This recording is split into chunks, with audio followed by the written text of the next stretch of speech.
베드로후서 3장입니다.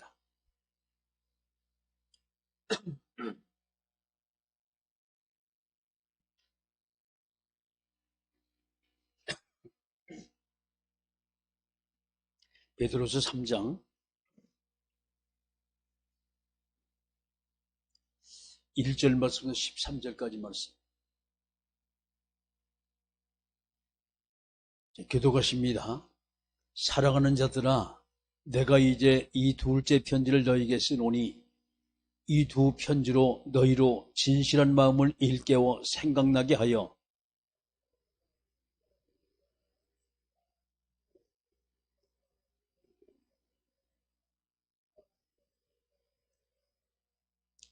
먼저 이것을 알지니 말세에 조롱하는 자들이 와서 자기 정욕을 따라 행하며 조롱하며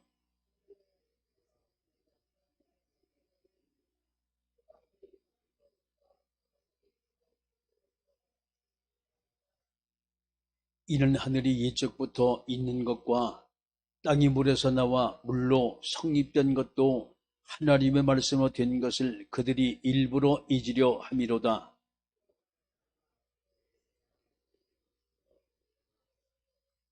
이제 하늘과 땅은 그 동일한 말씀으로 불사르기 위하여 보하신 바 되어 경건하지 아니한 사람들이 심판과 멸망의 날까지 보존하여 두신 것이니라.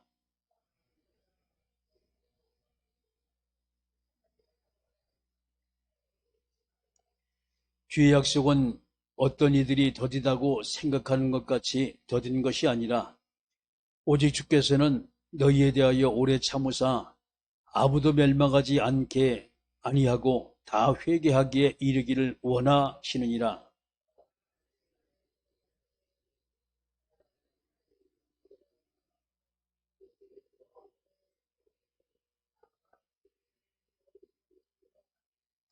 이 모든 것이 이렇게 풀어지리니 너희가 어떠한 사람이 되어야 마땅하냐?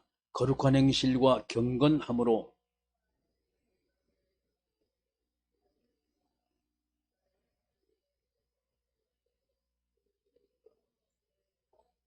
같이 합니다. 우리는 그 약속대로 의가 있는 곳인 새하늘과 새 땅을 바라보는도다. 아멘. 전능하신 아버지 하나님, 은혜 주셔서 오늘도 하나님이 기뻐하신 예배가 되길 원하고 방해 새겨 주께서 완전히 꺾으시고 오늘도 성령 충만하여 말씀부터 인생의 확실한 답을 얻고 방향이 결정되며 하나님이 기쁘게 하는 축복된 그리스도의 삶을 살도록 결단의 시간 되게 하옵소서. 예수님의 이름으로 기도드리옵나이다. 아멘. 할렐루야. 옆 사람하고 인사하세요. 오늘 최고 은혜 받읍시다. 아멘. 우리가 신앙생활 하면 저와 여러분이 가장 우리가 초점 맞춰야 할 부분이 바로 이런 부분이죠. 우리가 믿는 그리스도가 누구냐?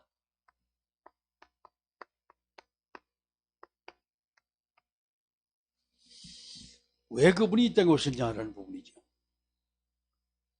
자, 그리스도께서 이 땅에 오셔서 하신 일을 쭉 보면 항상 하나님의 말씀을 전파했어요. 많은 사람을 살리는 이 치유사역을 하시고 생명을 조용히 살리고 난 다음에 그 다음에 회복하는 사역을 쭉 합니다. 인간의 회복이지요. 창세기 1장 26절 말씀부터 28절까지 말씀. 자, 이렇게 하면서 끊임없이 그리스도의 때가 하나님의 나라죠. 확장하는 귀한 일에 사역을 하신 것을 우리가 보게 됩니다. 자, 그렇다면 이제 두 번째 우리가 볼 것은 그다음 그리스도가 이 땅에 오셔서 많은 사람 만났어요. 수많은 사람 만났는데 어떤 사람 만났냐? 쉽게 말해서 이 일을 할 수 있는 제자를 주님은 끊임없이 찾으셨어요. 그리고 만나셨어요. 사람을 살리고 생명을 살리고 복음 운동할 제자들이죠. 이 복음 운동이 끝까지 계속 증거될 때 생명이 살아나게 되어지고 잘못된 문화권이 모두가 바뀌어지게 되어지고 하나님의 나라 확장되는 것을 우리가 보게 됩니다. 여기선 특별한 것이 주님은 빈부귀천이 없었어요. 많이 배우든 적게 배우든 잘났든 못하든 주님은 관계없이 이 일을 할 수 있는 제자를 끊임없이 주님은 찾으셨어요. 마지막 주님께서 이 땅에 오셔서 목적을 가지고 오셨지요. 주님께서 이 땅에 오신 그 목적이 뭐냐는 거예요. 어떤 목적으로 주님께서 오셨을까 하는 거예요. 주님은 모든 사람을 구원하는 구원의 목적을, 그래서 이 구원하시고 주님은 십자가를 짊어지신 거예요. 죽으셨다가 주님 바라보는데 부활했습니다. 왜? 하나님이라는 증거로. 죽으시면 안 되거든요. 자, 부활하신 주님께서 끊임없이 제자들에게 말씀을 쭉 이제 증가하시면서 많은 사람을 사랑하라라는 말씀을 계속. 어디서까지도 사랑하라. 이 그리스도께서 하신 일이죠. 여러분, 세상의 모든 사람들이 지도자들이 사는 삶을 쭉 보셔야 돼요. 이걸 보시면서 세상의 지도자들은 어떻게 삶을 살았냐는 거예요. 완전히 반대입니다. 자기 욕심과 명예를 가지고 모든 사람이 그렇게 살아가지고 왔어요. 지금 똑같아요.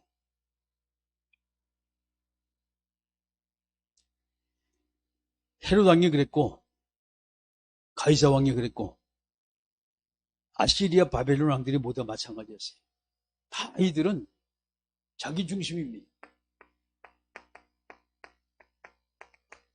권력을 잃으니까 노심초사했고, 자기 권력을 마음껏 휘둘리면서 많은 백성을 생명을 뺏어가고 착취를 하고 이런 일을 했어요. 지금 우리나라 현실이 바로 이렇습니다. 성경의 지도자는 그렇지가 않아요. 아브라함은 자기 것을 포기했고, 우리가 잘 아는 모세는 자기 백성으로 자기 희생을 하면서 생명을 걸었어요. 다윗도 마찬가지였지. 요셉도 마찬가지였지. 초대교회 그리고 사도바울 마찬가지였어요. 모든 성경에 있는 지도자들은 다 주님이 가신 길을 모두 갔어요. 자기를 희생하며 생명하는 이것이 바로 지도자의 참모습입니다. 오늘날 세상의 모든 지도자들 보면 너무나 욕심들이 많아. 이렇게 되다 보니까 끊임없이 세상의 사람, 백성들이, 국민들이 어려움을 당하는 거예요. 왜? 지도자들의 잘못된 욕심 때문에. 앞서 나가면서 많은 사람을 지배하는 이 지혜자들이 잘못된 이념과 사상 때문에 끊임없이 많은 사람이 고통을 받아요. 오늘날 교회가 바로 깨우치지 않으면 이 세상에서 참된 평안 없고 세상의 모든 사람이 참된 행복 없어요. 이것은 우리 교회가 마지막 사명으로 해야 할 일입니다. 자, 오늘 제목이 주의 날이 오고 있다는 거예요.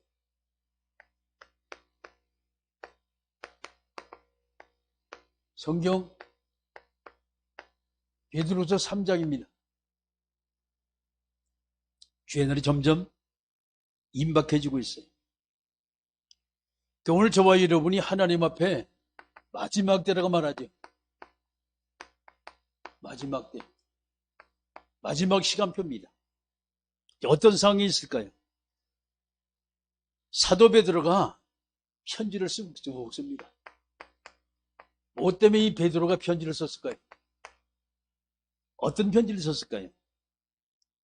2절의 말씀 보면 베드로가 이 말하지요. 곧 거룩한 선자들이 예언한 말씀과 주 되신 구주께서 너에게 사도들로 말미암아 명하신 것을 기억하게 하려 하심이라. 쉽게 말해서 하나님의 말씀, 예언의 말씀을 모두가 다 기억하는 거예요. 이 안에 뭐가 있습니까? 하나님의 말씀이 있고 그 말씀 속에 생명을 살리는 것이 있고 잘못 고치는 엄청난 비법이 성경 속에 기록되어 있어요. 3절의 말씀 보게 되면 먼저 알지니 말세에 조롱하는 자들이 와서 자기 정욕을 따라 행하며 조롱하며 이르되 주께서 강림하신다는 약속이 어디 있느냐? 조상들이 잔 후로부터 만물이 처음 창조될 때과 같이 그냥 그대로 모두 세상은 변하지 않고 있다. 이게 세상 사람의 조롱입니다.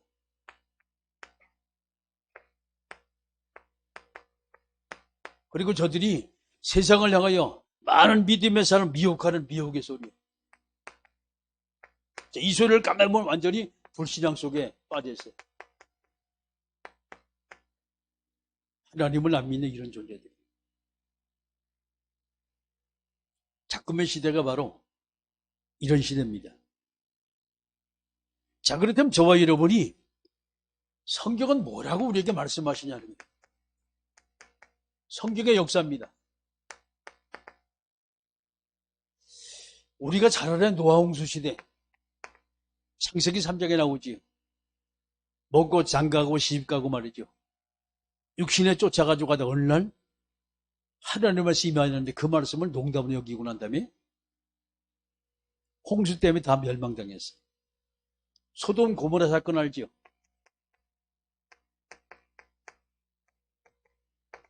창세기 19장 사건입니다. 18장 19장 사건. 말씀은 사람들이 음란에 빠졌어요. 세속에 빠졌어요.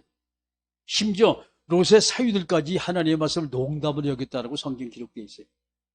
다 불타 죽었어요. 이게 성경입니다.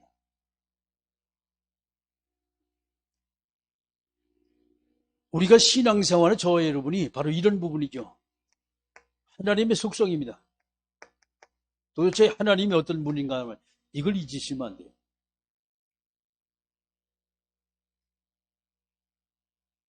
자, 8절의 말씀 보게 되면 살아가는 자들아 주께서 하루가 천년 같고 천년이 하루 같다 하는 이 한 가지를 잊지 마.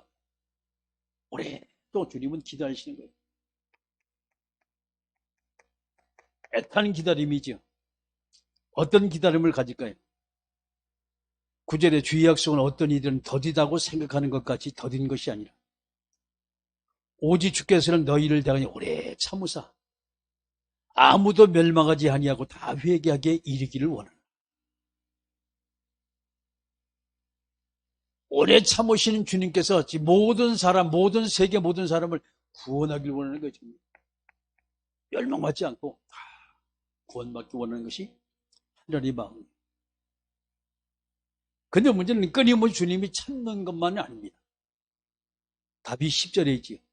그러나 주의 날이 도둑같이 오리니 그 날은 하늘에 큰 소리로 떠나가고 물질이 뜨거운 불에 풀어지고 땅과 그 중에 있는 모든 일이 다 드러나리로다.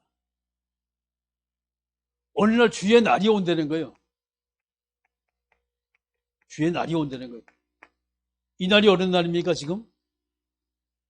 하나님을 믿지 않는 모든 자들은 멸망하는 그 날이고 믿음의 사람 모두 구원받아 천국에 들어가는 엄청난 하나님의 축복의 날이죠. 주의 날이 도둑같이 온다는 은밀히 오신다는 거예요. 요즘의 세상 상황을 보면서 참 급박히 돌아간다는 걸 우리가 보게 되죠. 너무 급히 돌아간다. 가장 지금 심각하면 교회 무감각입니다. 지금 성도들이 의무적으로 교회 생활을 하고 있고 의무적으로 종교 생활을 하고 있어요. 세상 사람은 원래 마귀에게 속으니까 원래 그럴 수밖에 없지만은 교회까지 무능력, 무기력하기 때문에 이게 문제가 돼요. 하나님이 요즘 엄청난 경종을 좀 울리시는 것 같아요. 대한민국 역사 이래 이런 핍박이 없었어요. 교회에 이런 핍박이 없었어요. 예배를 방해하고 교회 20명 미만의 예배를 드리란 말이죠. 이런 일이 없었어요. 독재시대도 없었고 일제시대도 이런 일이 없었어요.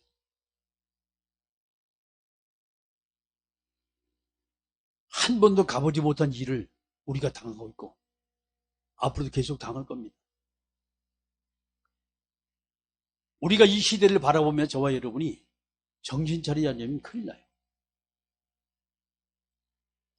모든 건 하나님의 말씀으로 여러분이 세상을 봐야 돼요. 성경을 가지고 세상의 흐름을 파악을 해야 돼요. 지금 이 시대가 어떤 시대인가? 성경의 지도자는 자기를 희생하면서 자기 백성을 모두가 위해서 살았는데 지금의 지도자는 그게 아니에요. 자기 중심이에요. 자기 마음에 안 들면 감옥에다 들여보내버리고 자기 마음에 안 들면 좌천을 시켜버리고 자기 마음에 안 들면 왕따를 시켜버리고 이게 지금 오늘 현실입니다. 만약에 교회가 잠잠하다면 하나님은 이 교회를 가만두지 않을 거예요. 많은 목사님이 나오셨어요. 이러셨어요. 우리는 작금의 세대를 더 이상 방관할 수 없다라고 나왔어요. 교수 6천 명이 생명을 걸고 교수직을 걸고 이건 잘못된 것이다라고 나왔어요. 의학계에서 의사들이 이건 아니다라고 말했어요. 여러분 잘 생각을 하셔야 돼요. 우리나라에 필요한 지도자는 예수님처럼 자기를 희생하는 지도자가 필요한 것이지 자기 욕심 부리는 이런 지도자는 필요하지가 않아요. 이제까지 세상의 모든 지도자는 저것 때문에 망했어요. 그리고 저것 때문에 후대들이 고통을 받았어요. 자기 욕심 때문에 모든 백성들이 어려움을 당했어요. 전쟁이 일어났어요. 성경의 말씀을 통해 쭉 보게 되면 사도 바울은 복음 하나 때문에 자기는 모든 걸 다 포기하면서 끊임없이 생명 살리는 그 귀한 일에 헌신하는 것을 보게 됩니다.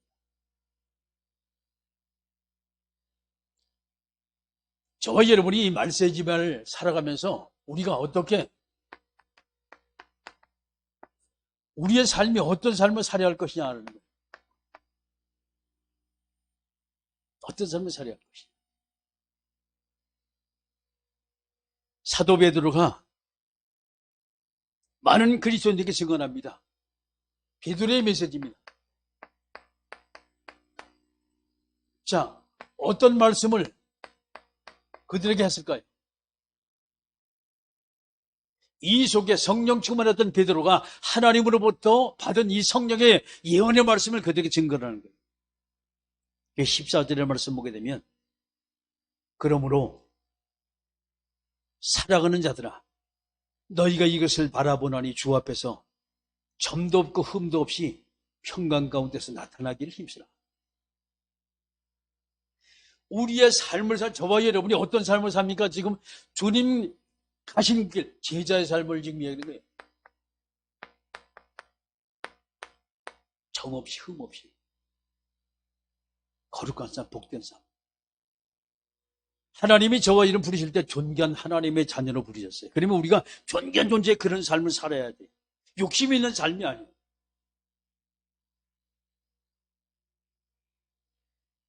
우리가 나라를 위해서 뭘 할 것인가 한 번쯤 생각하다면 여러분 이 나라는 행복한 나라 돼요.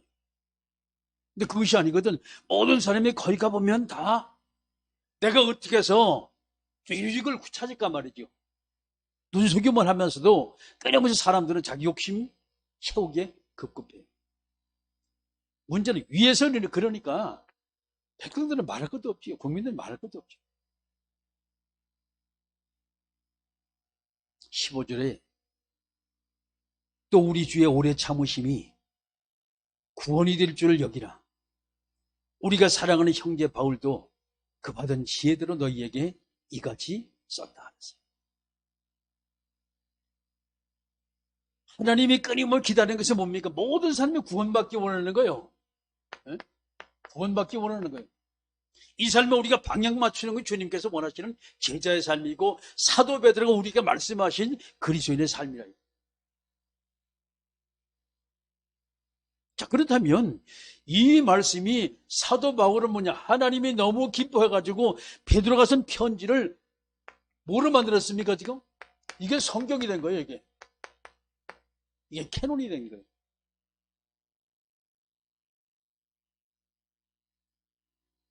몇 자 적어놓은 것이 어떻게 성경이 되냐 이 말이에요. 하나님이 기뻐하고 주님이 원하신 그 길을 모두가 찾아갈 수 있도록 하나님께서 만드시니까 이들에게 그런 일이 원했어요. 그 디모데후서 3장 16절에 모든 성경은 하나님의 감동으로 된 것이다 알았어요. 성경은 하나님의 감동으로 된 것이다 알았어요.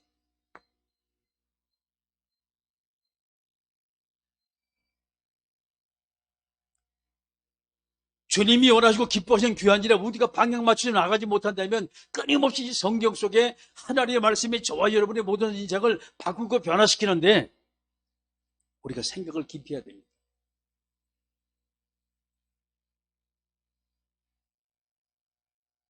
그 16절에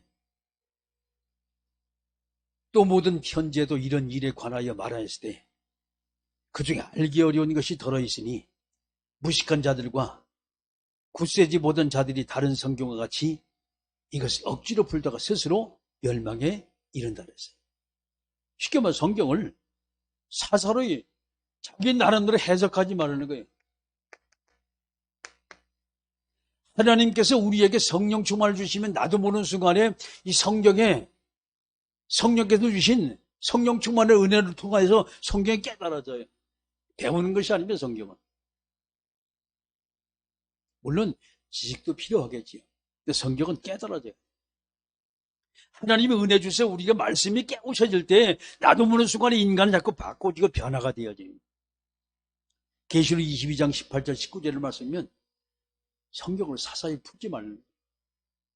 만약에 성경의 예언의 말씀 빼버리면 너희 생명책에서 너희 이름 빼버릴 것이고 만약에 이 성경의 말씀을 더하게 하면 이 속에 있는 모든 재앙이 너에게 더할 것이다 라고 말했어요. 엄청난 증거입니다. 엄청난 예언. 저와 여러분이 세상을 살아가면서 저와 여러분이 기준이 있어야 돼요. 뭡니까? 하나님의 말씀의 기준이 딱 돼야 돼. 그러면 돼요. 자, 그렇다면 우리의 어릴 때 우리는 포인트를 맞출 것이냐? 우리 표준입니다. 어디 복음이 딱 되어지면 돼요. 우리 기준은 하나님의 말씀이 성경이고 표준은 뭡니까? 바로 그리스도의 삶이라니. 복음적인 삶. 여기다 방향 맞춰요.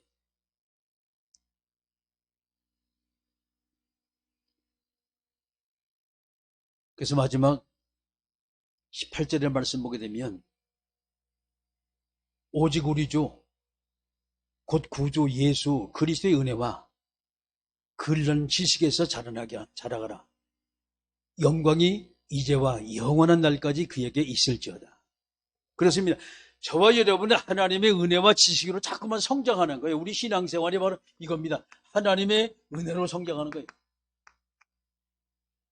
또 성령에서 깨우침의 지식을 통해서 우리가 자꾸 바뀌어지고 변화가 되어야지. 이것이 하나님께서 우리에게 주신 말씀입니다.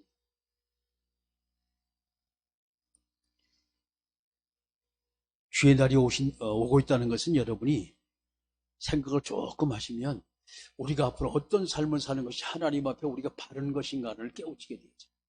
바른 것인가. 자, 그러면 마지막에 우리는 어떻게 실천할 것이냐. 실천의 삶이 상당히 중요해요. 하나님께서 우리에게 주신 말씀을 통해 우리가 어떤 깨우침을 받을 것이냐. 어떤 깨우침을 받을 것이냐. 절대로 주님은 절대로 재림하십니다. 주님은 꼭 이 땅에 오세요. 꼭 재림을 하세요. 그러면 주님이 이 땅에 꼭 재림하시는 저와 여러분이 성경의 기준을 둔 삶을 살아야 돼요. 성경적인 삶을 살아야 돼요. 모든 기준이 어디 성경이니까.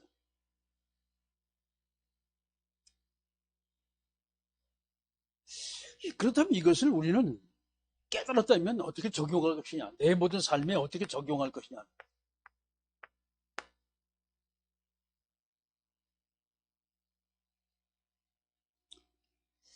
하나님의 요구, 하나님의 계획을 여러분 꼭 찾으셔야 돼요. 여기서 하나님의 계획을 찾으셔야 돼요. 하나님은 내게 어떤 것을 요구하시냐. 하나님 요구사항이지.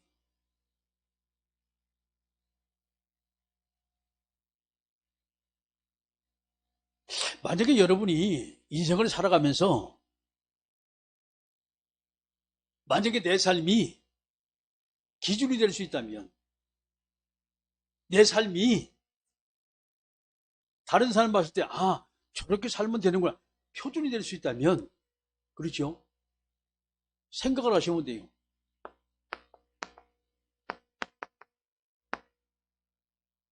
나의 삶을 내가 어떻게 살 것이냐라는 부분이에요. 하나님의 계획과 나의 삶을 여러분이 쭉 같이 병행을 해보면 답이 금방 나와요. 어떤 삶을 살아야 하나.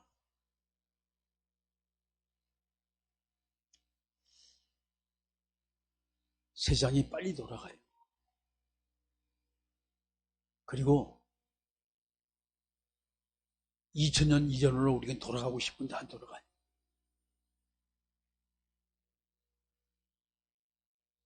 (2020년) 이전으로 돌아가고 싶은데 안 돌아가. 그런데 많은 사람은 지금도 돌아가길 바라고 있어요. 우리도 마찬가지입니다. 돌아가야 되겠지요. 어떻게 돌아가냐 이 말이에요. 바뀌어야 돼요. 안 바뀌면 안 돼요. 그렇다면 먼저 우리 생각을 먼저 바꾸는 거예요. 저들이 안 바뀌는데 먼저 우리 생각을 바꾸고 우리가 먼저 기도하면서 그들이 바뀔 수 있도록 만드는 거예요. 할렐루야. 하나님이 하십니다. 다음 주는 요한일서를 이제 들어가지요. 숙제입니다. 한번 쭉 읽어보세요. 성경에 뭘 말씀하고 계시냐. 그렇다면 여러분이 말씀을 통해서 여기서 은혜 받았다는 것이 여러분 강단을 두고 다음 주에 설교가 될 겁니다. 그 말씀이 나올 거예요. 그래서 미리미리 우리 한번 내 인생을 점검을 한번 해보는 거예요. 내 신앙을 점검을 한번 해보는 거예요. 하나님은 내게 어떤 것을 요구하나 가보시는 거예요. 쭉 읽으시고 묵상 하나 해보세요. 하나님께서 우리에게 어떤 이 시대에 원하는 말씀이 무엇인가, 하나님은 내게 어떤 걸 요구하는가, 하나님이 그때그때 우리에게 은혜를 주실 것입니다. 할렐루야. 주님은 분명히 약속하셨어요. 내가 새 일을 행한다. 내가 새 일을 행할 것이다. 자, 주님과 방향을 맞춰 나갈 때 저와 여러분이 내 모든 삶이 하나님의 말씀 성경의 기준이 되어지고 복음의 걸 표준이 된다면 나는 일어나 빛을 발하는 날이 멀지 않을 것입니다. 할렐루야. 기도하십니다. 함께 우리 기도할 때 하나님, 오늘도 우리에게 성령의 충만함을 주시고 정말 주님이 원하시고 기뻐하신 하나님의 역사가 우리의 모든 심령 속에 깊이 새겨지길 원하고 세상을 바꿔 변화시키는 귀한 일에 온전히 쓰임받게 하옵소서. 함께 우리가 통성으로 기도합니다. 전능하신 아버지 하나님을 찬양합니다. 완벽한 하나님의